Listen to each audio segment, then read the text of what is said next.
Hello నమస్తే. Immigration expert Rahul Reddy గారితో రెగ్యులర్గా మనం వీడియోస్ చేస్తూ ఉన్నాం జర్నలిస్ట్ వైఎన్న ఛానల్ ద్వారా.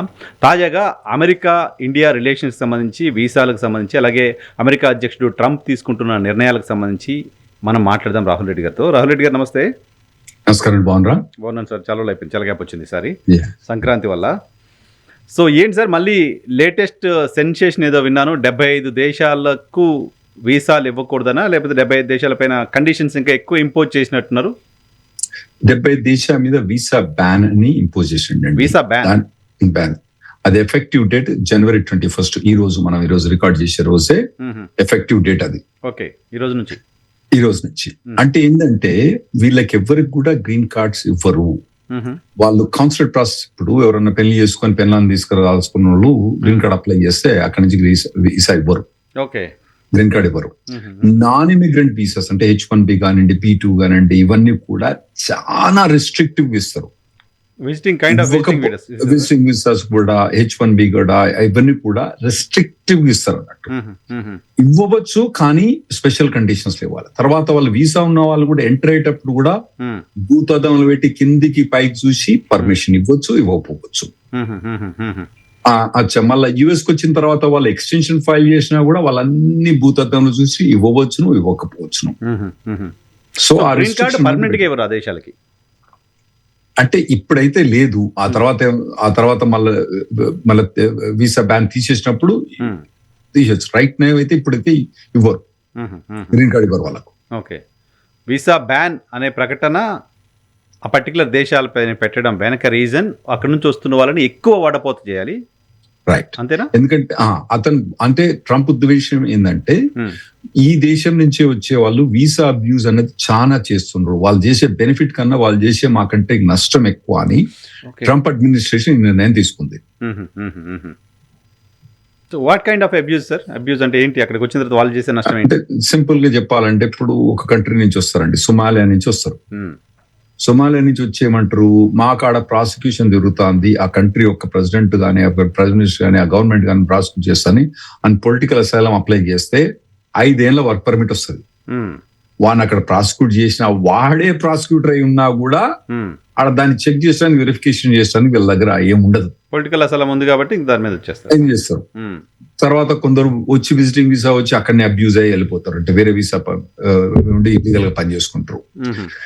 సో ఇట్లా వీళ్ళన్నీ చేస్తున్నారు కాబట్టి మేము రిస్ట్రిక్షన్ పెడతామని ట్రంప్ అడ్మినిస్ట్రేషన్ చేసి January 21 నుంచి ఎఫెక్టివ్ 75 కంట్రీస్. మొదలు ఇవి ఉంటే అనుకున్నాం. అయితే ఇందులో ఇప్పుడు మన కంట్రీ పక్కన ఉన్న కంట్రీస్ మీకు లిస్ట్ చెప్తుండే. బంగ్లాదేశ్ లిస్ట్ లో పెట్టిండు. బంగ్లాదేశ్ పైన వీసా బ్యాన్ ఉంది. ఓకే, వీసా బ్యాన్ ఉంది. భూటాన్ మీద వీసా బ్యాన్ ఉంది. మయన్మార్ అంటే మనం ఇంతకుముందు బర్మా అని పిలిచేది, మనం ఇప్పుడు మయన్మార్ అంటే దాని మీద బర్మా, బంగ్లాదేశ్, భూటాన్, ఈ 3 కంట్రీస్ మీద పెట్టండి. ఇవి కాకుండా నేపాల్ మీద పెట్టండి రెస్ట్రిక్షన్. ఇవి కాకుండా మనకు పాకిస్తాన్ మీద రెస్ట్రిక్షన్ పెట్టండి. పాకిస్తాన్ మీద కూడా రెస్ట్రిక్షన్ పెట్టండి. ఇప్పుడు పాకిస్తాన్ కూడా వీసా బ్యాన్, వాళ్ళకు కూడా గ్రీన్ కార్డు లేరు. పాకిస్తాన్ అత్యంత మిత్ర దేశం కదా సార్ పాకిస్తాన్ అమెరికాకి. ఇప్పుడు ఒకటి అర్థం చేసుకోండి, ట్రంప్కు మిత్రుడు ఎవడో తెలియదు, శత్రువు ఎవడో తెలియదు. మీరు ఆ లెక్క ప్రకారం పెనాల్టీ టారిఫ్ బ్రిటన్ మీద వేసిండు. అసలు అమెరికాకు హిస్టారికల్ గా మిత్రుడు ఎవరంటే బ్రిటన్. ఇరాక్ వారు పోయినా, ఎక్కడ పోయినా వాళ్ళ ఎంట తోకెమ్మడి పోయి వచ్చిన వాళ్ళు. కెనడా కూడా పోయింది, వాళ్ళ మీద రిస్ట్రిక్షన్. సో ఈ మిత్రుడు ఈ అన్నది మర్చిపోండిగా, స్పెషల్లీ ట్రంప్ తోటి ఆడ పోయి మాట్లాడితే ఏం వేస్తాడో తెలియదు, ఏం చేస్తాడో తెలియదు.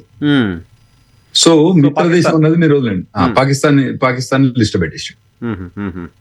సో పాకిస్తాన్ నుంచి ట్రావెల్ చేయడం కష్టం ఇప్పుడు. అంటే ఇది ఇండియాకి ఏమైనా ప్రమాదమా సార్? ఇండియా చుట్టుపక్కల ఉన్న కంట్రీస్ అన్నిటిపైన బ్యాన్ పెడితే అక్కడ నుంచి మళ్ళీ ఇటు చొరబాట్లు ఇండియాకి వచ్చి ఇక్కడ నుంచి పోదామనే ప్రయత్నాలు పెరుగుతాయేమో కదా? లేదు కదా, వాళ్ళ పాస్పోర్ట్ మన పాస్పోర్ట్ ఇవ్వాలి కదా. ఓకే, అయితే ఇండియాకి ఏమైనా భయమా అంటే, ఇప్పుడు ఇవన్నీ అవుతుంటే మన దేశం కూడా ఎప్పుడు లిస్ట్ వేస్తారో తెలియదు కదా. కరెక్ట్, గజ ఉనుక్కుంటూ ఉండాల్సి వస్తుంది. నాకు మనం ఇంతకుముందు మాట్లాడుకున్న దాని ప్రకారం నాకు గుర్తున్నంత వరకు పంజాబ్ ఆ ప్రాంతం నుంచి పొలిటికల్ అసైలం మన దగ్గర నుంచి కూడా వెళ్ళిన వాళ్ళు చాలా ఎక్కువ మంది ఉంటారంట కదా. వాళ్ళు కూడా మిస్యూజ్ చేస్తున్నట్టేగా మెజారిటీ. అది అవును, మిస్యూజ్ చేస్తున్నట్టే. కాకపోతే ఇప్పుడైతే కొంత యూజ్ మిస్యూజ్ రెండు ఉన్నాయి. ఇప్పుడు H1B అవన్నీ పెద్ద పెద్ద కంపెనీస్ లో పనిచేస్తుండ్రు కాబట్టి వాళ్ళది యూజ్ ఉన్నది, మిస్యూజ్ ఉన్నది పొలిటికల్ అసైలం ఉంది. ఓకే. అయితే ఇప్పుడు మనోళ్ళు చాలా మంది కొందరేమో లీగల్ గా పోయి పొలిటికల్ అసైలం అని అబద్ధం చెప్పి చేసిన వాళ్ళు ఉన్నారు. కొందరేమో మెక్సికో నుంచి జంప్ అయ్యి దొంగచాటుగా, అంటే మీరేమో డంకీ అంటారు, మేము కయోటీ రస్తా అంటాం, కయోటీ రూట్ లో పోయి వచ్చిన వాళ్ళు కొంతమంది ఉన్నారు. ఓకే. సో ఇప్పుడు కయోటీ అంటే గోడ దూకిపోయే వాళ్ళు అందరూ లేరు, ఇప్పుడు ఎవరు గోడ దూకిపోతుందా లేరు. గోడ కట్టి అవసరం లేకుండా ఆపేశాడు, గోడ కట్టే అవసరం లేకుండా ఆపేసి. సో అటువంటి అబ్యూజెస్ లేవు ఇప్పుడైతే. సో ఇప్పుడైతే మన కంట్రీ లేదు. కానీ వైఎన్ఆర్ గారు ఇది ఒకందుకు మనకు అడ్వాంటేజ్ అయింది. ఎట్లా? ఇప్పటికైతే ఎట్లా? కానూన్ ప్రకారం ఏంటంటే ఎప్పుడైతే ఈ ఫ్యామిలీ ఇమిగ్రేషన్ గ్రీన్ కార్డ్స్ ఏవైతే వేస్ట్ అవుతాయో, వాళ్ళకున్న కోట దాదాపు 300,000 ఉన్నాయి, అవి వేస్ట్ ఏవైతే అవుతాయో అవన్నీ కూడా నెక్స్ట్ ఇయర్ మనకి ఎంప్లాయ్మెంట్ కి ఇస్తారు. Okay okay okay okay. So ఈ దేశాలలో మేము ఈ 75 దేశాల మొత్తం లిస్ట్ తీసుకొని పోయిన 5 ఏళ్ళ నుంచి 6 ఏళ్ళ నుంచి ఎంతమంది వీసా ఇచ్చిందంటే దాదాపు 65,000 నుంచి 75,000 గ్రీన్ కార్డులు వచ్చినాయి ఫ్యామిలీ బేస్డ్ ఇమిగ్రేషన్ వీళ్ళకు, ఈ 75 దేశాల వాళ్ళకు. ఈ 75 దేశాల వాళ్ళకు. సో అవన్నీ ఇప్పుడు ఆ 75 దేశాలు, ఆ 75 దేశాలకు బ్యాన్ అయింది కాబట్టి అవి యూటిలైజ్ కాకపోతే మనకు ఆ గ్రీన్ కార్డులు వచ్చే ఛాన్స్ ఉంటది. ఓ సూపర్. ఓకే. అంటే అందులో దాదాపుగా 4 నెలలు ఆల్రెడీ అయిపోయింది. ఎందుకంటే మా ఫైనాన్షియల్ ఇయర్ అనేది October 1 మొదలైంది. October 1 కదా. అక్టోబర్, నవంబర్, డిసెంబర్ అయిపోయింది, జనవరి మధ్యలోకి వచ్చింది కాబట్టి 4 నెలలు యూజ్ అయినా కూడా ఇంకొక 2/3 ఆఫ్ ద వీసాస్ మనకు వచ్చే ఛాన్స్ ఉంటది. ఇంకోటి వైఎన్ఆర్ గారు అడగచ్చు, ఇటువంటి హిస్టరీలో ఎప్పుడైనా అయిందా అంటే, కోవిడ్ అయినప్పుడు ఏంటంటే కౌన్సిలేట్స్ అన్ని బంద్ పెట్టి, అంటే అది అప్పుడు వీసా బ్యాన్ కన్నా కోవిడ్ అయినప్పుడు మనకు తెలుసు కదా, మన ఇండియాలో కూడా కౌన్సిలేట్స్ అన్ని చాలా మొత్తం ప్రపంచ దేశాల చాలా మటుకు బంద్ అయిపోయి ఎవరు ట్రావెల్ చేయకుండా ఎక్కడ పోకుండా అయిపోయింది కదా. అప్పుడు ఏమైందంటే 1,40,000 గ్రీన్ కార్డులు అనేది ఫ్యామిలీ ఇమిగ్రేషన్ నుంచి ఎంప్లాయ్మెంట్ బేస్డ్ ఇమిగ్రేషన్ కి వచ్చింది. Okay okay. అయితే కోవిడ్ అప్పుడు ఏంటంటే మన ఎంప్లాయ్మెంట్ బేస్ వాళ్ళకు బుడదల నుంచి దాంతో మంచంలో వచ్చి పడ్డారు మన వాళ్ళు ఎంప్లాయ్మెంట్ బేస్ వాళ్ళు. అప్పుడు 4-5 years ప్రయారిటీ డేట్ మూవ్ అయితే చాలా మంది, అంటే 1,00,000 దాదాపుగా 60-70-80 1,50,000 మంది దాకా మన వాళ్ళు గ్రీన్ కార్డ్ వచ్చినప్పుడు, ఇది ఇండియన్స్ కి. ఓకే. 1,00,000 మంది పైన వచ్చి గ్రీన్ కార్డ్ వచ్చింది. ఇది 2020 ఫైనాన్షియల్ ఇయర్ 2020 కానివ్వండి, 2021 కానివ్వండి, 2022 లా దాదాపు 1,00,000 మంది పైన మన గ్రీన్ కార్డ్ వచ్చిన ఇండియన్స్. పాండమిక్ అనేది వీళ్ళకి అడ్వాంటేజ్ అయింది, అప్పుడు అడ్వాంటేజ్ అయింది. ఇప్పుడు ఈ వీసా బ్యాన్ అన్నది మనకు ఇండియన్స్ కి అడ్వాంటేజ్ అయింది. ఇప్పుడు డిసడ్వాంటేజ్ ఏం కాదు మనకు. Okay okay. So by default అవి ఇవ్వాల్సిందే కాబట్టి అవి ఇక్కడ అది దానికి అతను ఏం చేయలేడు, ఎందుకంటే అది కాంగ్రెస్ అంటే పార్లమెంట్ పాస్ చేసింది కాబట్టి, పార్లమెంట్ ఇప్పుడు ఏం పాస్ చేయదు కాబట్టి ఇవన్నీ తప్పకుండా మన ఎంప్లాయ్మెంట్ బేస్ కి ఇవ్వాల్సి వస్తుంది అతను. లాస్ట్ టైం కూడా ఇవ్వాల్సి వచ్చింది, ఇచ్చిండు కూడా. Okay okay okay. సో ఇప్పుడు ఈ బ్యాన్స్ ఇంకేమన్నా ఈ 75 దేశాలతో ఆగుతాయా సార్? ఇప్పుడు ఆయన ఇమిగ్రేషన్ పైన ఎక్కువ కాన్సన్ట్రేట్ చేశారు, బయట నుంచి రావద్దు, క్వాలిటీ క్రీమ్ టీమ్ మాత్రమే రావాలి, మిగతా వాళ్ళని ఆపటం ఎలా అనే దానిపైన చాలా సీరియస్గా వర్కౌట్ చేసుకుంటూ వస్తున్నాడు. ఆయనకున్న అన్ని అవకాశాలని చూసుకుంటూ వస్తున్నాడు. సో 75 దేశాలపైన బ్యాన్ పెట్టిన తర్వాత సెకండ్ ఫేజ్ లో అని మళ్ళీ ఇంకో దేశాలను పెట్టి, ఇండియా లాంటి దేశాలను పెడితే పరిస్థితి ఏంటి? పాసిబిలిటీ ట్రంప్ ఏ నెల ఏం చేస్తారో తెలియదు అని నేను ఒకటి మాట అంటే, అంత తప్పు మాట్లాడతాను, ఏ నిమిషం ఏం చేస్తారో తెలియదు అని. సో ఎప్పుడు రాత్రి ట్వీట్ పెట్టి ఓకే ఇండియా బ్యాన్ అంటాడో తెలియదు మనకు. సో అది తెలియదు. ఇంకా వేరే కొత్త కంట్రీస్ బ్యాన్ చేస్తారని తెలియదు, ఇంకా కొత్త కంట్రీ యాడ్ చేస్తారని మనకు తెలియదు, ఏం చేస్తారని మాత్రం తెలియదు అండి. స్ట్రాటజిక్ గా యుఎస్ తో బాగా దగ్గరగా ఉన్న కంట్రీస్ ఏమైనా ఉన్నాయి సార్? 75 కంట్రీస్ అంటే బహుశా మీరు మరి అవన్నీ చూసారా, మీకు ఏమైనా? అవన్నీ చూసిన కంట్రీస్ అని స్ట్రాటజిక్ ఇప్పుడు అది కాదండి. దగ్గర అంటే మళ్ళీ మనం ఇప్పుడు గ్రీన్లాండ్ పోతే దగ్గర దూరం అనేది డిస్కస్ చేద్దాం. నాటో కంట్రీస్ అన్నది చాలా క్లోజ్ కంట్రీస్. ఇది వీళ్ళన్నీ ఒక మిలిటరీ ప్యాక్ ఉన్నది నాటో ప్రకారం. ఒక దేశం మీద అటాక్ చేస్తే నువ్వు అన్ని దేశాలను అటాక్ చేసినట్టే అన్నది నాటో అన్నది ఒకటి పెట్టుకుని వీళ్ళు యుఎస్ఎస్ఆర్ ప్రొటెక్షన్ పెట్టుకున్నారు. ఆ దేశాన్ని అటాక్ చేస్తా అని పెట్టుకున్నాడు కదండి. ఇప్పుడు డెన్మార్క్ ని అటాక్ చేస్తా అని పెట్టుకున్నాడు. Denmark is part of NATO. So ఈ దేశము ఆ దేశం అని ఏమి లేదు. సో పర్టికులర్ గా ఏంటంటే మేజర్ ఏంటంటే ఈ కంట్రీస్ లా బ్రెజిల్ అనేది పెద్ద కంట్రీ. ఓకే. బ్రెజిల్ లిస్ట్ లో పెట్టిండు. మ్మ్. ఇంకోటి ఏం చూసినామంటే పాకిస్తాన్ కూడా చాలా ఇమిగ్రెంట్స్ కాంట్రిబ్యూట్ చేస్తుంది, బంగ్లాదేశ్ కూడా చాలా ఇమిగ్రెంట్స్ కాంట్రిబ్యూట్ చేస్తుంది. మ్మ్. ఈ 3 మేజర్ కంట్రీస్. మిగతా చిన్న చిన్న కంట్రీస్ ఉన్నాయండి. ఓకే. కాంగో అని, థాయిలాండ్ కూడా లిస్ట్ లో పెట్టిండు. ఓ. మ్మ్. సొమాలియా ఇక మొదటి నుంచి సొమాలియా అతనికి పడదు కాబట్టి అతను దాన్ని కూడా లిస్ట్ లో పెట్టిండు. మ్మ్. ఇక మిగతా అన్ని ఉన్నాయి, చిన్న చిన్న కంట్రీస్ అన్ని ఉన్నాయి. సో బ్రెజిల్ కూడా డెఫినెట్ గా బ్రెజిల్ కూడా లిస్ట్ లో పెట్టిండు. ఐక్యరాజ్య సమితిలో శాశ్వత సభ్యత్వం కోసం ఫైట్ చేస్తున్న కంట్రీస్ లో బ్రెజిల్ ఉంది, చాలా పెద్ద కంట్రీ. ఐక్యరాజ్య సమితానికి ఐక్యరాజ్య సమితి ఎగ్జిస్టెన్స్ పోయింది అనుకోండి, సరే. ఐక్యరాజ్య సమితిలో నేను అక్కడి నుంచే యుఎస్ బయటికి వస్తానని బెదిరిస్తాను అతను. అవును. సో ఇండియాకు కూడా ప్రమాదం లేకపోలేదు, బట్ ఈ మొదటి ప్రమాదం, మొదట 75 దేశాలకు వచ్చిన ప్రమాదం ఇండియాకి అడ్వాంటేజ్ గా ఎప్పుడైతే కనపడుతుంది యాజ్ ఆఫ్ నౌ. అడ్వాంటేజ్ మనకి.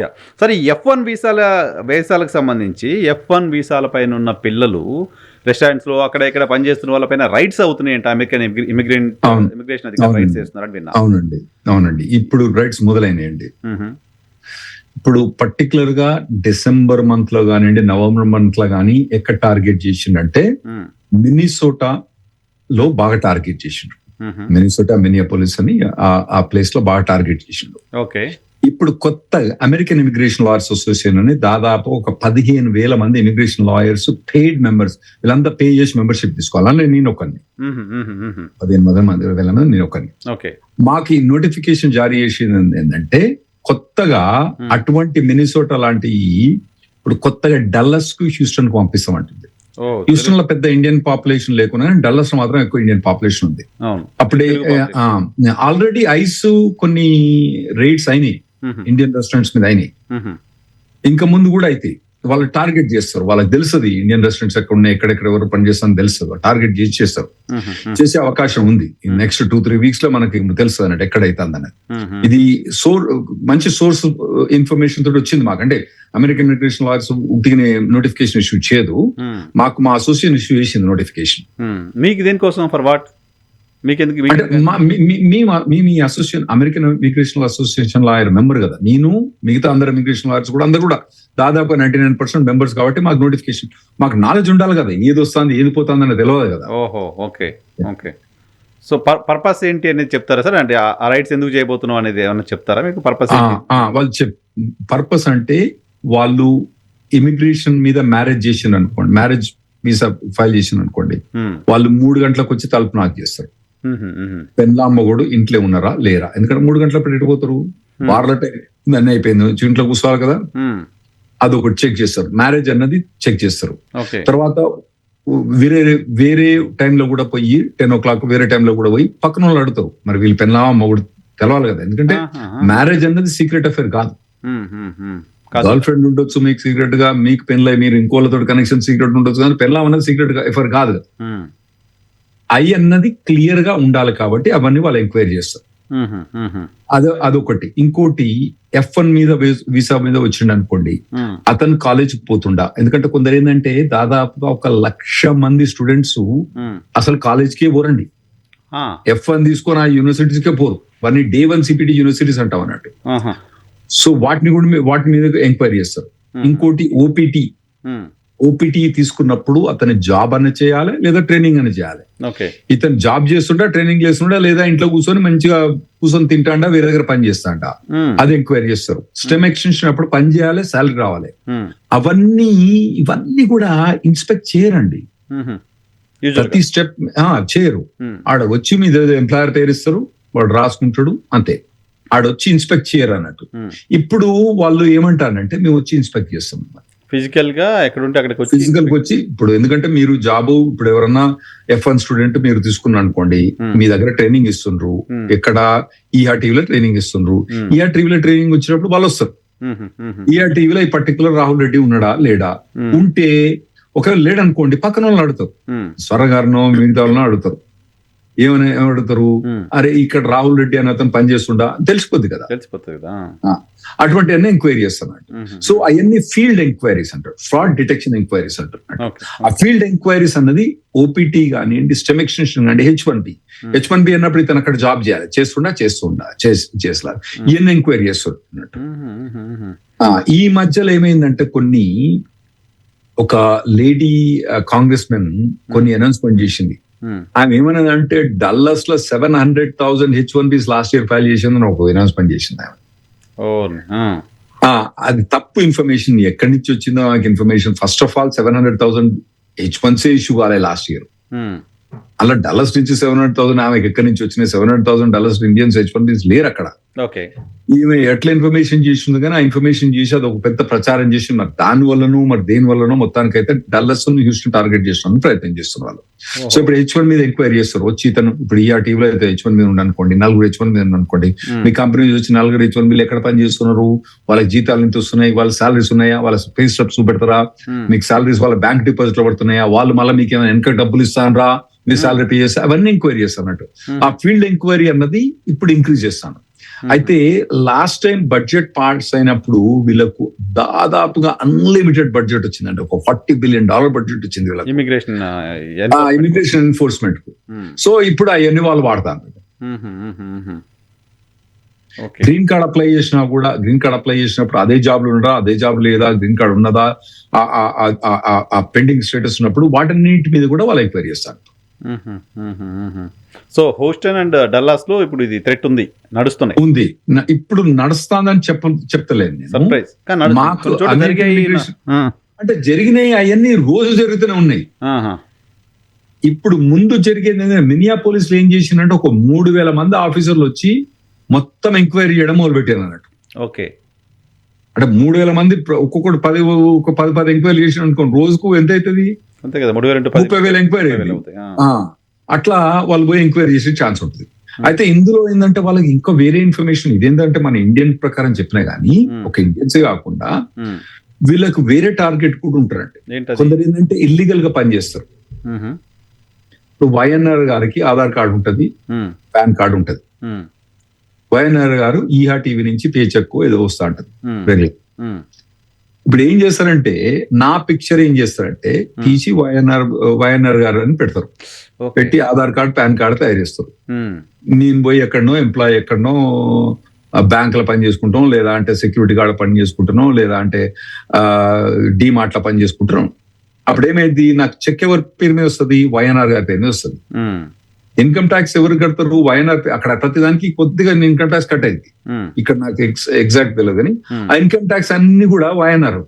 వాళ్ళకి ఏమొస్తుంది ఇన్ఫర్మేషన్ అంటే 300 వైఎన్ఆర్లు ఎట్లున్నారండి, అదే డేట్ ఆఫ్ బర్త్, అదే 300 వైఎన్ఆర్ పనిచేస్తారు. ట్యాక్స్ కూడా కట్ అవుతారు. 300 మంది ట్యాక్స్ కడుతున్నారు మనకి. 300 వైఎన్ఆర్లే కాదండి, ఈ 300 స్వర్ణగాళ్ళు కూడా ఉన్నారు. సో ఇప్పుడు మీరు ఇంకోటి అడగొచ్చు, ఇప్పుడు వాళ్ళు డిమార్ట్ లో పనిచేస్తారు, లేదా ఇక్కడ సెక్యూరిటీ, వాళ్ళకి అక్కడ క్యాష్ ఇచ్చేది ఉండదు కదా, చెక్ ఇస్తారు కదా. వాళ్ళ చెక్ ఏం చేస్తారంటే ఎట్లా వీళ్ళకు ఆధార్ కార్డు పాన్ కార్డు ఉంటది కాబట్టి దాన్ని తీసుకుపోయి చెక్ క్యాష్ చేసుకునే క్యాషింగ్ ప్లేసెస్ ఉంటాయి అన్నట్టు. వాడు 10 పైసలు తింటాడు, 5 పైసల నుంచి 10 పైసలు వాడు తింటాడు. అయితే ఈ పెద్ద పెద్ద కంపెనీల నుంచి పని చేసినప్పుడు చెక్ ఇచ్చినప్పుడు ఆ చెక్ వైఎన్ఆర్ పేరు మీద వచ్చినప్పుడు వాడు క్యాష్ చేసినప్పుడు ఆ చెక్ రిటర్న్ బౌన్స్ కాదు. ఎందుకంటే అది ఫేక్ చెక్ కాదు కదా, ఒరిజినల్ చెక్. ఆ చెక్ పాస్ అయిపోతుంది. సో వీళ్ళ దగ్గర ఇప్పుడు ఇన్ఫర్మేషన్ ఉంటుంది, 300 మంది వైఎన్ఆర్ ఉన్నాడు అంటే ఒక్కడు నిజం, 299 మంది వీళ్ళందరినీ పట్టుకొని ఎంక్వైరీ చేస్తారు. నువ్వు వైఎన్ఆరా కాదా, మన బయోమెట్రిక్స్ ఎంక్వైరీస్ తెలిసిపోతావు, వైఎన్ఆర్ కాదని తెలిసిపోతుంది కదా, తీసి లోపడేస్తారు అన్నట్టు. సో అటువంటి ఎంక్వైరీస్ కూడా ఇటువంటి బాగానే జరుగుతాయి ఇప్పుడు కొత్త ఈ ప్రొవిజన్ ప్రకారం. సో ఇప్పుడు డల్లస్ హ్యూస్టన్ టార్గెట్ అని వాళ్ళు మాకు ఇన్ఫర్మేషన్ వచ్చింది. డల్లాస్ అంటే మన తెలుగు వాళ్ళు టార్గెట్ అవుతారు చాలా మంది, ఎవరైనా ఉంటే అట్లా. అంటే మన మీదనే టార్గెట్ అని ఏం కాదు, ఓవరాల్ ఇమిగ్రేషన్ టార్గెట్ మనం డల్లాస్ లో ఎక్కువ. డల్లాస్ లో మన వాళ్ళ పాపులేషన్ ఎక్కువ అని చెప్తారు కాబట్టి నేచురల్ గా ఉంటుంది, అక్కడ హిట్ అవుతుందేమో ఎక్కువ చూడాలి. ఓకే, కొంతమంది రద్దు కూడా చేశారు, 4,000 5,000 F1 రద్దు చేశారని కూడా విన్నాను. రద్దు చేయడానికి సంబంధించి పాజిటివిటీ ఉంటుందా? వాళ్ళని డిపోర్ట్ చేస్తారా అక్కడ నుంచి డైరెక్ట్ గా? అంటే వీసాలు రద్దు చేసిండ్రు అంటారా మీరు చెప్పేది? వీసాలు రద్దు చేసింది అనేది December 8th దాదాపుగా ఫస్ట్ వీసాలు F1 వీసాలు రద్దు చేసింది April 2025 రద్దు చేశారు. రద్దు చేసినప్పుడు ఏం చేసిందంటే వాళ్ళ సివిల్స్ నుంచి కూడా సస్పెండ్ చేసిండ్రు. ఓకే, వాళ్ళకి ఎటువంటి అరెస్ట్ రికార్డ్ ఉన్నా, ఇప్పుడు మీకు ఒక ట్రాఫిక్ టికెట్, ఒక పార్కింగ్ చేసిండ్రు, ఎక్కడ తప్పు పార్కింగ్ చేసిండ్రు, వాడు పార్కింగ్ టికెట్ ఇస్తాడు, మనం తీసి పడేసినాం అనుకోండి, అదేమైందంటే అది కోర్టుకు పోయి నువ్వు కోర్టుకు హాజరు కమ్మని చెప్పిండు, లేదా పైసలు కట్టమని చెప్పిండు. నువ్వు కోర్టుకు హాజరు కాలే, పైసలు కట్టలే, వాడు అరెస్ట్ వారెంట్ ఇష్యూ చేస్తాడు. ఓకే, దాని మీద అరెస్ట్ వారెంట్ ఇష్యూ అయిన ప్రతి ఒక్కరిని కూడా, ఆ తర్వాత అరెస్ట్ వారెంట్ మీరు పోయినరు, దాని పైసలు కట్టినరు, ఏదో తప్పైందని ఒప్పుకున్నారు, పైసలు కట్టిన బయటపడరు, అయిపోయింది. బట్ అటువంటి వాళ్ళందరికి కూడా వీసా రివోకేషన్ అన్నది ఏప్రిల్ 2025 అయింది. అయినప్పుడు ఏం చేసిందంటే వాళ్ళ సివిల్ సిస్టమ్, అంటే నువ్వు స్కూల్ కూడా పోవద్దు అని చెప్పి వాళ్ళు సివిల్ సిస్టమ్ సస్పెండ్ చేస్తే, మా office Reddy Neumann brown, specially Steven brown అని అతను పట్టుకొస్తాను, మీకు నెక్స్ట్ మంత్ వస్తాడు. మీ స్టీవెన్ బ్రౌన్ స్టీవెన్ బ్రౌన్ మీ దగ్గరకు వస్తాడు, మీ ఆఫీస్కి వస్తాడు. స్టీవెన్ బ్రౌన్ అతను సూ చేసి అతను ఏం చేసిండంటే, మీరు ఇట్లా సివిల్ టర్మినేషన్ చేయరాదంటే అతను విన్ అయింది అక్కడ. కాకపోతే వీసా రివోకేషన్ లో విన్ కాలే అతను స్టీవెన్ బ్రౌన్. ఆ వీసా రివోకేషన్ అంటే వాళ్ళు ట్రావెల్ చేసడానికి వీల్లేదు, కానీ స్కూల్ పోవడానికి వీలు. అయితే December 8th ఏం చేసిందంటే, అంతకుముందు ఓన్లీ అది F1 వాటికే పర్మిట్ ఉండే. December 4th నుంచి December 10th మధ్యలో ఏం చేసిందంటే, ఎటువంటి అరెస్ట్ రికార్డు ఉన్నా కూడా అందరు వీసా క్యాన్సిల్ చేసి పడేసాను. H1, H4, L1, L2. ఇంకోటి, హస్బెండ్ కు అరెస్ట్ రికార్డు ఉందనుకోండి, హస్బెండ్ H1 మీద ఉన్నాడు, H4 కూడా రివోక్ చేసి పడేసి, వైఫ్ కూడా పంపించేసారు అక్కడ నుంచి. వైఫ్ కూడా పంపించలే, వాళ్ళు అక్కడ ఉండొచ్చు, పని చేయొచ్చు, కానీ వాళ్ళు ట్రావెల్ చేయరాదు. ఒకటేనండి, లక్ష్మణ్ రేఖ గుర్తుపెట్టుకోవాలి, బార్డర్ లక్ష్మణ్ రేఖ దాటితే ప్రాబ్లం, లోపల ఉంటే ప్రాబ్లం లేదు. కౌంట్ డౌన్ స్టార్ట్ అయింది, 365 రోజులు అంటే ఇంకో మూడేళ్ళు ఉంది. ఇంకా ఈ సంవత్సరం గడిచిపోయింది, ఇంకా 3 ఏళ్ళు భరించాలేమో. అమ్మో, ఏడాదికే 3 జల్ల నీళ్ళు ఆగిపించిండండి మమ్మల్ని, ఇంకా 3 ఏళ్ళకే ఆగిపించడు. సరే, కానీ ఇప్పుడు మీరు అమెరికాకి రావాలంటే, ఒక వీసా ఇవ్వాలంటే ఇన్ని కండిషన్స్ పెడుతున్నారు, మీ దేశంలో అడుగు పెట్టాలంటే ఇన్ని కండిషన్స్ పెడుతున్నారు కదా. మేము అడుగు పెట్టడానికి ఇన్ని కండిషన్స్ పెడుతున్నారు, మీరేం వచ్చి దేశాలన్నీ ఆక్యుపై చేసేసుకుంటాం, అధ్యక్షులను ఎత్తుకెళ్ళిపోతామంటే ఎట్లా? మధురైని ఎత్తుకెళ్ళిపోయారు. ఇప్పుడు కెనడా మాదే అని అమెరికా జెండా ఫ్లాగ్ పాతేశారు ట్రంప్, గ్రీన్లాండ్ మాదే అంటున్నారు. ఏంటి అసలు దీని ఏమంటారు, సామ్రాజ్యవాదం అంటాం తెలుగులో. అంటే ఇప్పుడు ఇండియా ఫామ్ అయినప్పుడు కూడా ఇండియా మన ఓన్లీ 2/3 ఆఫ్ ఇండియా ఉండే కదా, రెస్ట్ ఆఫ్ ద 1/3 ఇప్పుడు మనం హైదరాబాద్ ఉన్నాం కదా. అవును, సంస్థానాలన్నీ. మీరు చెప్పండి, హైదరాబాద్ ఎట్లా అయింది చెప్పండి. భారత ప్రభుత్వం సైనిక చర్య ద్వారా హైదరాబాద్ రాష్ట్రాన్ని భారతదేశంలో కలిపింది. నేను చెప్పట్లేదు, మీరు చెప్తాను, నన్ను మళ్ళీ తిడతాను నేను అంటే. నేనే చెప్తున్నా. అట్లా ఇప్పుడు అదే విధంగా అతను గ్రీన్లాండ్ ట్రై చేస్తుండు. హిస్టారికల్ గా గ్రీన్లాండ్ నార్త్ అమెరికా తోటి అలైన్ అయిందని అతని ఆర్గ్యుమెంట్. ఇంకోటి ఏంటంటే, అక్కడ ఉండేది 30,000 మంది పాపులేషన్, దాని ప్రొటెక్షన్ కు ఇప్పుడు ఒక 50 ఏళ్ల నుంచి అమెరికా సైన్యం తీసుకుపోయి అక్కడ పెట్టి 50 ఏళ్ల నుంచి ప్రొటెక్ట్ చేసేది అమెరికానే. అది ఎందుకంటే అక్కడ USSR ఉన్నప్పుడు కూడా అక్కడ అమెరికా స్టేషన్స్ ఉండి అమెరికానే ప్రొటెక్ట్ చేసిందని ఇతని ఆర్గ్యుమెంట్. అక్కడ అది డెన్మార్క్ ఒక కంట్రీ కాదు, అదొక టెరిటరీ. వాళ్ళ కంట్రీలో కూడా ఇన్కార్పొరేట్ చేయలేదు దాన్ని, డెన్మార్క్ లో కూడా దాన్ని ఇన్కార్పొరేట్ చేయలేదు అది. కాబట్టి అది మాకు కావాలని ట్రంప్ ఆర్గ్యుమెంట్. నేను సపోర్ట్ చేస్తలేను, అపోజ్ చేస్తలేను. సో అక్కడ ఉండే పాపులేషన్ 30,000, దాని ప్రొటెక్షన్ మొత్తం USA ఇచ్చింది. డెన్మార్క్ దగ్గర ఏముందండి వాళ్ళకి ప్రొటెక్ట్ చేయడానికి? వాళ్ళు ఉన్నాయే 30 ప్లేన్లు తీసుకుపోయి రష్యాతో ప్రొటెక్ట్ చేస్తుందా? అమెరికా ఉంది కాబట్టి ఇన్నేళ్ళు ప్రొటెక్ట్ అవుతాంది. నాటోలో కూడా మేజర్ మెంబర్ అమెరికానే ఫైనాన్షియల్ కూడా మొత్తం ఎక్కువ సపోర్ట్ చేసింది అమెరికానే. మేము కష్టపడ్డ మా డాలర్ని తీసుకుపోయి గ్రీన్లాండ్ మీద పెట్టిండ్రు. ఇప్పుడు తీసుకోవాలని ఎందుకు అనుకుంటున్నారు? అలాగే ఎందుకు కంటిన్యూ చేయకూడదు అనుకుంటున్నారు? మరి ఇప్పుడు ఎవరు తీసుకుంటలేరు, డెన్మార్క్ తీసుకుంటలేదు, ఎవరు తీసుకుంటలేరు. అక్కడ చైనా వచ్చి మొత్తం ఆక్యుపై చేస్తానని చెప్పి తన ఆర్గ్యుమెంట్. చైనాకి ఇవ్వడం ఎందుకు, మాకే ఇచ్చేసేయి అని చెప్పి తన ఆర్గ్యుమెంట్. వాళ్ళు డెన్మార్క్ వాళ్ళు ఏమంటే, మీకేమైనా కావాలంటే చైనా వాళ్ళని తీసేయాలంటే మనం మాట్లాడుకుందాం, మీ మిలిటరీ బేస్ ఆల్రెడీ ఉంది కదా అని డెన్మార్క్ వాళ్ళ ఆర్గ్యుమెంట్. అమెరికా ఆర్గ్యుమెంట్ ఏంటంటే, చైనాకి అన్నిస్తానో రష్యాకి అన్నిస్తానో వాళ్ళిద్దరికి ఇచ్చిన దానికన్నా నాకు ఇచ్చేసి అని తన ఆర్గ్యుమెంట్ అన్నట్టు. ఓకే, టోటల్ ఎయిడ్ మేమే ఇస్తున్నాం, టోటల్ అదంతా మేమే టేక్ కేర్ చేస్తాం కాబట్టి మాకు ఇచ్చేసాం.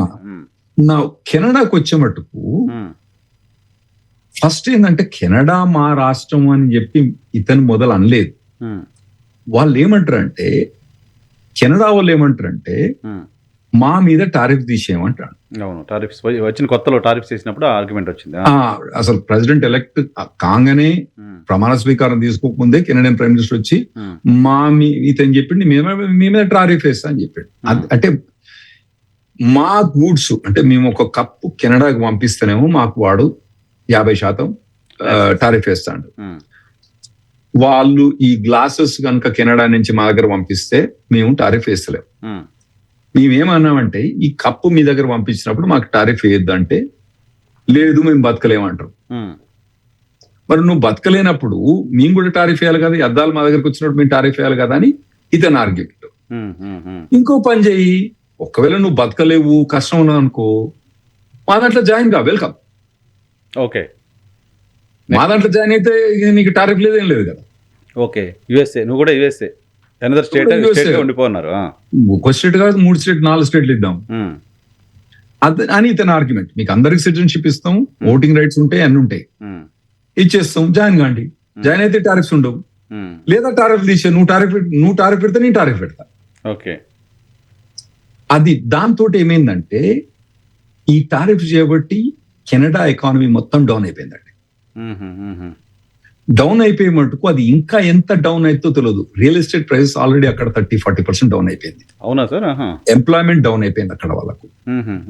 సో ఇవన్నీ డౌన్ అయ్యి, ఎందుకంటే ఇదివరకు అన్ని కూడా ఇండస్ట్రీస్ కొన్ని కెనడాలో పెట్టి మా దగ్గర ఎక్స్పోర్ట్ చేసేది. ఓకే, మేము ఎక్స్పోర్ట్ చేస్తాం టారిఫ్, వాళ్ళు ఎక్స్పోర్ట్ చేస్తున్నాం టారిఫ్ లేకుండే. సో అవన్నీ కూడా ఇతను టారిఫ్ పెట్టే మటుకు కెనడా ఎకానమీ డౌన్ అయ్యే మటుకు ఒక షేక్ అన్నది వచ్చేసింది. ఇమ్మీడియట్ గా కెనడా వచ్చి యుఎస్ లో జాయిన్ అవుతుందని నేను అనుకోవట్లేదు. కానీ ఒకవేళ కనుక ఎకానమీ ఇట్లే సర్వైవ్ అయితే జనాలు ఏమనుకుంటారు, ఎట్లా మన కల్చర్ సేమ్, మన లాంగ్వేజ్ సేమ్, అంటే కొన్ని ప్రొవిన్సెస్ ఉన్నాయిలేండి అక్కడ కొద్దిగా ఫ్రెంచ్ మాట్లాడతారు, కొద్దిగా తక్కువ ప్రొవిన్స్, కల్చర్ సేమ్, వీటితోటి ఎక్కడ వీడి యుద్ధం పోయినా, అమెరికా యుద్ధం పోయినా వాళ్ళు తోకబడి, ఇరాక్ పోయినా వచ్చిండ్రు, ఆఫ్ఘనిస్తాన్ పోయినా వచ్చిండ్రు, ఇవన్నీ వాళ్ళ దగ్గర జాయిన్ అయిపోతే అనే ఒక ఫీలింగ్ కొందరిలో ఉంది. ఈ ఎకానమీ డౌన్ అయిపోయిందండి, ఎందుకంటే వాళ్ళ కంట్రీ పెద్దది, చాలా పెద్ద కంట్రీ, చాలా పెద్దది కదా, చాలా పెద్దది. విస్తీర్ణం యుఎస్ అంత పెద్దది. వాళ్ళ పాపులేషన్ మా టెక్సస్ తో సమానం. మంచి కంట్రీ, ఒక 3-4 కోట్ల కన్నా ఎక్కువ పాపులేషన్ లేదు వాళ్ళు. సో వాళ్ళు మా దగ్గర జాయిన్ అయితే వాళ్ళకు బెనిఫిట్స్ ఉంటదని ఇతని ఆర్గ్యుమెంట్. నేను సపోర్ట్ గా నా పొజిషన్ చేయట్లేదు చెప్తాను అన్నట్టు, ట్రంప్ ఆర్గ్యుమెంట్ చేస్తాను. సో అది కూడా గ్రీన్లాండ్ అయితే తొందరనే వచ్చే ఛాన్స్ ఉంటది, ఎందుకంటే కెనడా మరి ఎంత మటుకు స్ట్రగుల్ కాగలుగుతుంది, ఎంత మటుకు సస్టైన్ కాగలుగుతుంది చూడాలి. ఇప్పుడు గ్రీన్లాండ్ కూడా ఆల్రెడీ ఇటలీ సపోర్ట్ చేయడం మొదలుపెట్టి, గ్రీన్లాండ్ కు డెన్మార్క్ తోటే ఉండాలని ఫ్రాన్స్, బ్రిటన్, జర్మనీ, ఇవన్నీ అంటే ఈ స్ట్రాంగ్ నేషన్స్ కదా, ఇటలీ, ఇవన్నీ పెద్ద పెద్ద కంట్రీస్. ఇవన్నీ కంట్రీస్ అయితే ఏం చెప్పిండు, February 1 నుంచి 10% టారిఫ్ పెడతా అన్నాడు. ఫ్రాన్స్ కూడా బెదిరిస్తున్నాడు కదా. ఫ్రాన్స్, ఇటలీ కానిలే, మళ్ళీ ఇటలీ అనలే, ఎందుకంటే ఇటలీ సెపరేట్ ఉంది కదా, ఇటలీ అనలే. మిగతా జర్మనీ కానివ్వండి, బ్రిటన్ కానివ్వండి, ఫ్రాన్స్ కానీ 10% టారిఫ్ వాళ్ళని నోరు పట్టుకుంటాను. ఇంకోటి ఏమన్నా అంటే జూన్ దాకుంటే ఆ 10% దాన్ని ఇంకా ఇంక్రీజ్ చేస్తా అని చెప్తాను. సో ఇప్పుడు చూడాలి ఏమైంది అనేది. February 1 టారిఫ్ పెడతాడా? ఆల్రెడీ మా స్టాక్ మార్కెట్ ఒక 5% డౌన్ అయిపోయింది, ఎందుకంటే ఈ టారిఫ్స్ తోటి కొద్దిగా స్టాక్ మార్కెట్ డౌన్ అయింది. సో ఆల్రెడీ డౌన్ అయిపోయింది. చూడాలి టారిఫ్ పెడతాడా, బెదిరిస్తాడా, ఇది బెదిరిస్తాడా లేదా అటు పెడతాడా అంటే. ఇదివరకు ఏంటంటే ఈ వెనెజులాన్ ప్రెసిడెంట్ రాకముందు దాకా వాగుతా అంటాడు అని కొందరు అనుకునే వాళ్ళు, కానీ మేము అనుకోలేదు. మాకు తెలుసు ఒబ్బు తన మ్యాన్ ఆఫ్ యాక్షన్ అని మాకు అంతకుముందు 2016 తెలిసిపోయింది. మరీ పోయి కంట్రీ ప్రెసిడెంట్ పీక్ కొని వస్తాడని మాత్రం అనుకోలేదండి. అవును, ఇప్పుడు ఎక్కడున్నాడు ఆయన? ఎట్లున్నాడు? జైలు ఉంటాడు. ఇంకెక్కడ లీగల్ ప్రాసెస్ అవుతుందా? తనకి అతని లీగల్ ప్రాసెస్ ఉంటుంది. అతను లాయర్ హైర్ చేసుకున్నాడు నాకు తెలిసి. లాయర్ హైర్ చేసుకోకుండా గవర్నమెంట్ లాయర్ ప్రొవైడ్ చేస్తుంది అతనికి. సో డెఫినెట్లీ ఆయన వైఫ్ లీగల్ ప్రొసీడింగ్స్ ఉన్నారు. ఇప్పుడంతా ఆయన బెయిల్ దొరకదు అతనికి. సో ఫ్రాన్స్ కూడా బాగానే ఉంది కదా సార్. ఫ్రాన్స్ ఇప్పుడు అసలు మొత్తం యూరోపియన్ యూనియన్ అంతా అమెరికాకు వ్యతిరేకంగా మారిపోయిన పరిస్థితి కనపడుతోంది. ఏం చేయగలుగుతారు? వ్యతిరేకంగా ఏం చేస్తారు? మేము ఉల్టా ట్యాక్స్ వేస్తామని చెప్తున్నారు వాళ్ళు. ఉల్టా ట్యాక్స్ ట్రంప్ తోటి పెట్టుకుంటే ఏంటంటే వాళ్ళు ఉల్టా వీళ్ళు 10 వేస్తారు, 10 వేసి 50 వేస్తారు. వాళ్ళు 50 వేస్తే వాళ్ళ ఎకానమీ కూడా దెబ్బతింటది. ఓకే. ఇప్పుడు ఈ మొండోతో పెట్టుకుంటే కష్టం, అదొక తలకాయ నొప్పి. మంచిగా మాట్లాడినా కష్టమే, చెడ్డగా మాట్లాడినా కష్టమే. సో ఇవన్నీ క్యాలిక్యులేటెడ్ చేస్తారు మరి వాళ్ళు యూరోపియన్ యూనియన్ మొత్తం యూనియన్ అంతా అన్ని టఫ్ కంట్రీస్ యూనియన్ లో ఆల్రెడీ ఇటలీ బ్యాక్ ఆఫ్ అయిపోయింది. ఇప్పుడు ఏమైంది, China is an enemy of Trump, India is an enemy of Trump, Russia is an enemy of Trump, Venezuela is enemy of Trump, ఈ అన్ని European nations are enemy of Trump. కానీ ఇవన్నీ unite కావు. Britain కూడా తప్పుపడుతుంది కదా. అదే Britain European Union లో బ్రిటన్ పార్ట్ కాదు రైట్ నౌ. అంటే మనం 10 years బ్యాక్ వెళ్ళిపోయింది కాబట్టి పార్ట్ కాదు. సో బ్రిటన్ కూడా is supporting Denmark right now.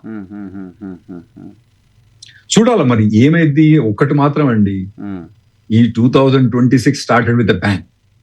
చక్క ఎడూరోని పట్టుకొచ్చి జైల్లో పెట్టేసి అక్కడి నుంచి పెట్టుకోవచ్చు. మళ్ళీ ఇరాన్ లో కూడా మనకు తెలిసి ఎన్ని పంచాయతీలు అవుతున్నాయి, ఎట్లవుతున్నాయి. అవును, ఇరాన్ ఇష్యూ కూడా ఉంది సార్. కమ్యూనిటీ అక్కడ ప్రస్తుతానికి వెనక్కి తగ్గినట్టున్నాడు కదా యుఎస్. వెనక్కి తగ్గినా అని అనుకుంటుండ్రు. అతను ఏమంటాడంటే వీళ్ళు ఏదైతే ఎగ్జిక్యూషన్స్ ఏవైతే అంటే వాళ్ళు ఏమంటారంటే, మీ ఒక పోలీస్ ఆఫీసర్ చంపితే మీరు ఒప్పుకుంటారా, వాళ్ళని కూడా చంపేస్తారు కదా, మీరు మరణ శిక్ష చేస్తారు కదా అని చెప్పి వాళ్ళ ఆర్గ్యుమెంట్ వేసి కొందరు చంపడానికి ప్రయత్నం వాళ్ళు చేసిండ్రు. ఇతను నెగోషియేషన్ తోటి ఆ ఎగ్జిక్యూషన్స్ అన్నాయి ఆపిన్రు అని ట్రంప్ అంటాడు. వింటున్నాం. కానీ ఇతను అబ్రహం లింకన్ అని మన ఇది ఈ పెద్ద అది ఉంటది కదండి, షిప్ అంటారు దాన్ని, ఏమంటారు, అది పంపించాడు. పశ్చిమాసియాకి వచ్చేసింది అబ్రహం లింకన్. అది అక్కడి నుంచి అది రావడానికి టైం పడుతుంది. స్టార్ట్ అయిందంట, ఈ వీక్ వచ్చేస్తుంది అంటారు. వచ్చేస్తుంది. నేను మీకు అది అసలు అటువంటి షిప్స్ అవి ఉంటేవో చూస్తే అర్థమవుతుందండి, లోపల పోయి చూస్తే. ఏం సార్ ఆ షిప్, నేను ఎక్కడ చూసా వీడియో, అది దాని షిప్ పైన 20-25 విమానాలు ల్యాండ్ అయి ఉన్నాయి. యుద్ధ విమానాలు 20-25 ల్యాండ్ అయి ఉన్నాయి షిప్ పైన. అంత పెద్ద షిప్ అది, మినీ ఎయిర్పోర్ట్ లా కనిపించింది నాకు చూస్తే. అవునండి, నేను ఒకటి శాండియాగోలో పాత పడింది, అంటే అది పనికిరాంది, అది పడేసి దాన్ని ఏం చేసినట్టు దాన్ని మ్యూజియం చేసినట్టు. నేను ఆ మ్యూజియం పోయినా, ఎంత పెద్ద ఉంటదంటే ఇప్పుడు దాన్ని నడపడానికి 4,000 మంది కావాలి. నడపడానికి 4,000 మంది కావాలి మొత్తం, దానికి ఆపరేషన్ చేయడానికి 4,000 మంది, దాని స్టాఫ్ 4,000 మంది. 4,000 మంది షిప్ లో పోయేటప్పుడు ఆ షిప్ అంతా మన న్యూక్లియర్ తోటే నడుస్తుంది. పెట్రోల్ ఏం డీజిల్ పెట్టుకుంటూ నడుస్తుంది అది. ఎందుకంటే కొన్ని నెలల ఆపరేషన్ ఉంటది.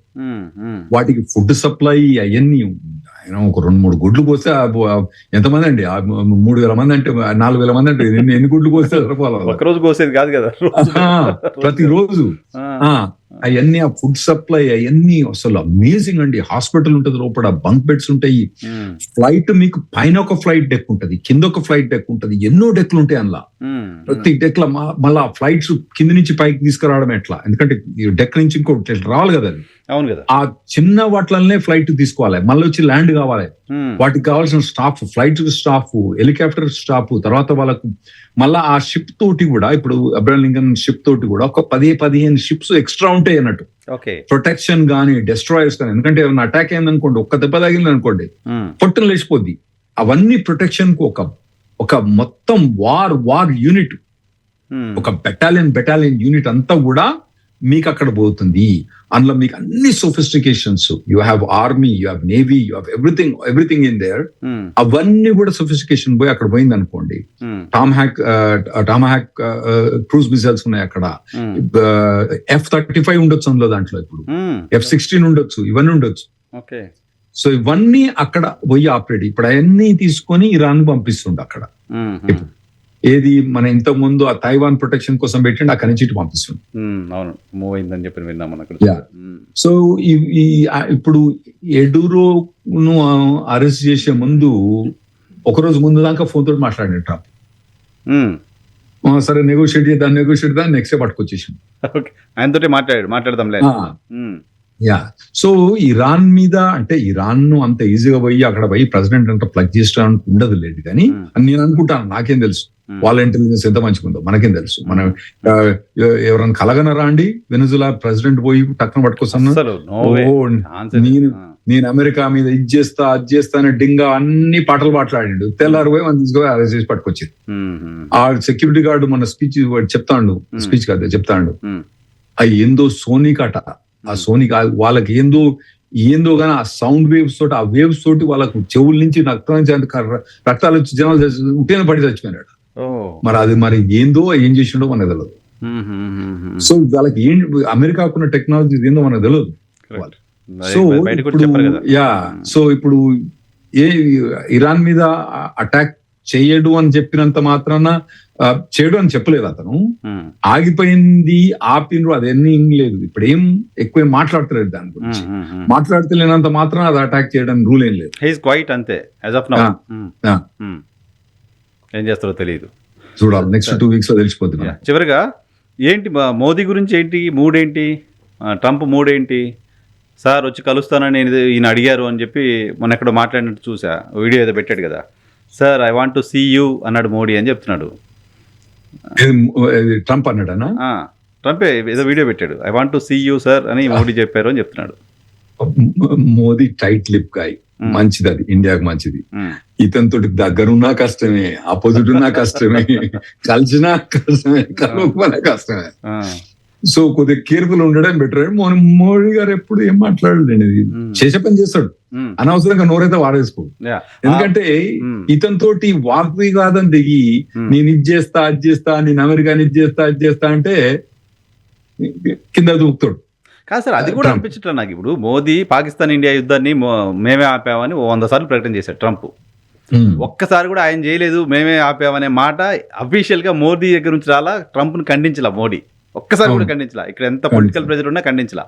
సో టైట్ లిప్ అది మంచిదే ఇండియా పాయింట్ ఆఫ్ వ్యూలో ఇప్పుడున్న వాతావరణంలో ట్రంప్ డెసిషన్స్ చూసిన తర్వాత అనిపిస్తుంది. కానీ Zelensky, Ukraine president Zelensky white హౌస్కి వచ్చి వైట్ హౌస్లో ట్రంప్తో ఆర్గ్యుమెంట్ పెట్టుకొని వాగ్వాదం చేసుకొని అంత సీన్ చూసాం కదా, ఆల్మోస్ట్ గొడవ పడ్డట్టుగా చూసాం. సడన్గా పోయిన తర్వాత జెలెన్స్కీ అంటే విపరీతమైన ప్రేమ వచ్చేసింది ఆయనకి, రష్యా మీద కోపం వచ్చేసింది.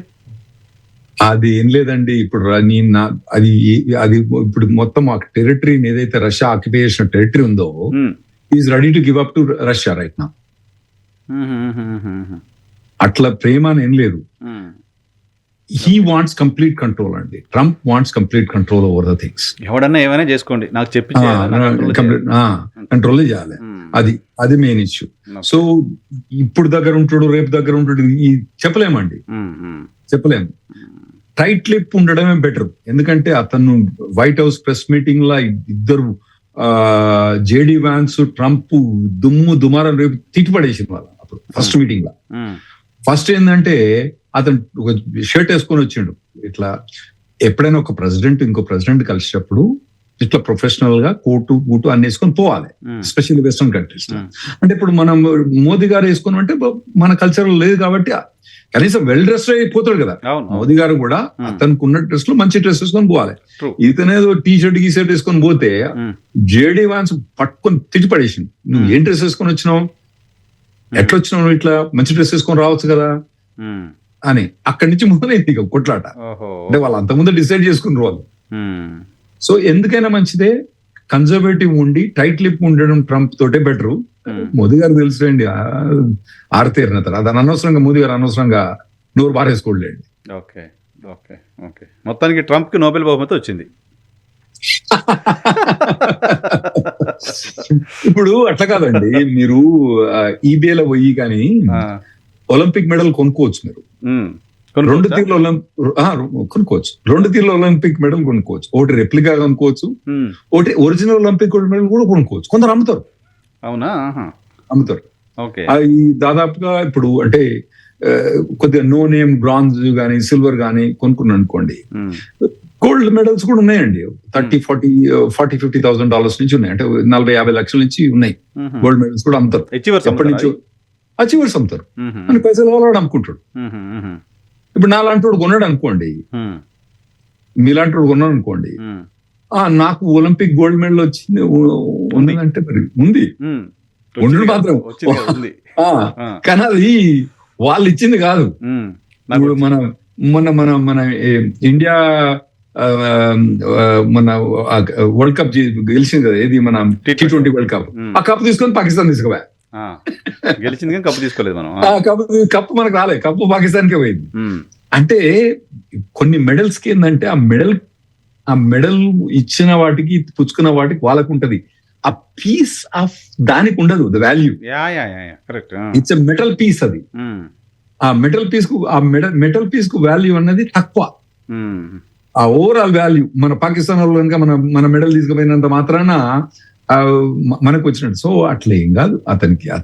ఇప్పుడు నిన్నేదో రీసెంట్ స్టేట్మెంట్ చూసా, నాకు నోబెల్ బహుమతి ఇవ్వలేదు కాబట్టి నేను ఇంకా శాంతి గురించి ఆలోచించాల్సిన అవసరం ఏంటి అంటున్నాడు ఆయన. నేను 8 కంట్రీలా శాంతియుతంగా చేసిన అవన్నీ చేసిన అని అంటాడు. ఎవరు గొప్ప వాళ్ళు చెప్పుకోవడంలో ఏమున్నదండి, ఎవరు గొప్ప వాళ్ళు చెప్పుకోవచ్చు కదా. ఇంకోటి చెప్పాలి కానీ ట్రంప్ అనేవాడు మాత్రం ప్రపంచ చరిత్రలో, అమెరికా ప్రెసిడెంట్ల చరిత్రలో ఎప్పటికీ నిలిచిపోయారు. అసలు ఏ పొలిటీషియన్ లో కూడా అతనితోటి మీరు నిజంగా మీరు ఫస్ట్ డిబేట్ అయినప్పుడు, ట్రంప్ డిబేట్ అయినప్పుడు అతను పొలిటికల్ అపోనెంట్స్ ను ఎట్లా ఎంత గలీజ్గా మాట్లాడిందంటే అసలు మీకు టీవీలో చెప్పరాదు, మీకు టీవీలో చెప్పరాదు, మీరు ఫ్యామిలీ టీవీ కాబట్టి చెప్పరాదు. ఓపెన్ డిబేట్ లో మాట్లాడాడు. ఓపెన్ డిబేట్ లో పెట్టి కొన్ని చెప్తా, మీకు కొన్ని చెప్పలేను. ఒకటి నాకు గుర్తుంది, డిస్గస్టీ స్టేట్మెంట్ ఇవాంక వాళ్ళ కూతురు గురించి చేశారు. నా కూతురు స్ట్రక్చర్ చాలా బాగుంటుందని కామెంట్ చేశాడు. చాలా నెగిటివ్ కామెంట్స్ వచ్చేదానికి. I don't know whether it's bad or good, but anyway, కొన్ని ఉన్నాయి, నేను కమెంట్స్ ఇక్కడ చేయలేను. ఎస్పెషల్లీ ఇప్పుడు సెక్రటరీ ఆఫ్ స్టేట్ మీద కమెంట్ చేసిండు. ఎవరన్నా గూగుల్ చేసుకోండి. నేను ఈ టీవీలో చెప్పలేను, ఎందుకంటే ఇది కొద్దిగా ఫ్యామిలీ టీవీ కాబట్టి చెప్పలేను. ఒక లేడీ మీద కమెంట్ చేసిండు. ఆమె కనీసం లేడీ అన్న రెస్పెక్ట్ కూడా లేకుండా నువ్వు అట్లా మాట్లాడతావంటే నువ్వు అసలు లేడీవేనా? లేడీ మీద కనబడతలేవు. ఆమె కొద్దిగా షార్ట్ హెయిర్ కట్ ఉంటది. ఆ తర్వాత ర్యాండ్ పాల్ అని హీ కట్ వెరీ అఫెన్సివ్. ఆయన ఉండన్నాడు, ఎట్లా లేడీస్ గురించి నువ్వు అట్లా మాట్లాడరాదంటే ఆమె పరిస్థితి నీ ముఖం చూడు, నీ చెండాల ముఖం ఎట్లుంది. ఇవన్నీ నేను కొద్దిగా సొఫిస్టికేటెడ్ మంచి మాట్లాడతాను. ఇంకా వేరే ఈఆర్ టీవీ మీరు పర్మిట్ చేయరు మాట్లాడడానికి, నేను మాట్లాడడం కూడా అటువంటి దాంతో పెట్టుకోవడం కష్టం. కానీ ట్రంప్ అనేవాడు ఒకటి మాత్రం అండి, మంచు చూడగానే మొత్తానికి మాత్రం సెన్సేషనల్. ఈ ఏడాదికి మాకు 3 చెర్ల నీళ్ళు ఆపించినట్టు, నేనైతే 3 చెర్ల నీళ్ళు ఆల్రెడీ ఆగిపోయినా. ఇంకా 3 ఏళ్ళు ఉంది. ఇక నా పరిస్థితి దేవరు, ఎందుకంటే క్లయింట్స్ సఫరింగ్ చూసేది అబ్బా చండాలం. పాపం చాలా సఫర్ అవుతున్నారు చాలా మంది. ఇంకా 3 ఏళ్ళు ఉంది. మీరు థ్యాంక్ యూ వెరీ మచ్. మీరు చాలా వాల్యుబుల్ ఇన్ఫర్మేషన్ ఇస్తున్నారు త్రూ వైఎన్ఆర్ అండ్ ఈహా ఛానల్ ద్వారా. మీ ఇన్ఫర్మేషన్ గురించి చాలా మంది కాల్స్ చేస్తున్నారు. చాలా మందికి కోవిడ్ టైంలో చాలా మందికి అవసరమైంది ఏంటంటే ధైర్యం. ఇప్పుడు అమెరికాని ట్రంప్ పాలిస్తున్న సమయంలో కూడా ఈ ఇమిగ్రేషన్ వీటన్నిటికి సంబంధించి చాలా క్వాలిటీ ఇన్ఫర్మేషన్ కావాలి. ఆ ఇన్ఫర్మేషన్ మీ దగ్గర నుంచి వెళ్తుంది కదా మా వ్యూవర్స్ అందరికి కూడా. Thank you very much. Thank you sir. Thank you. ఇది రాహుల్ రెడ్డి గారితో స్పెషల్ పాడ్కాస్ట్ చూస్తూనే ఉండి.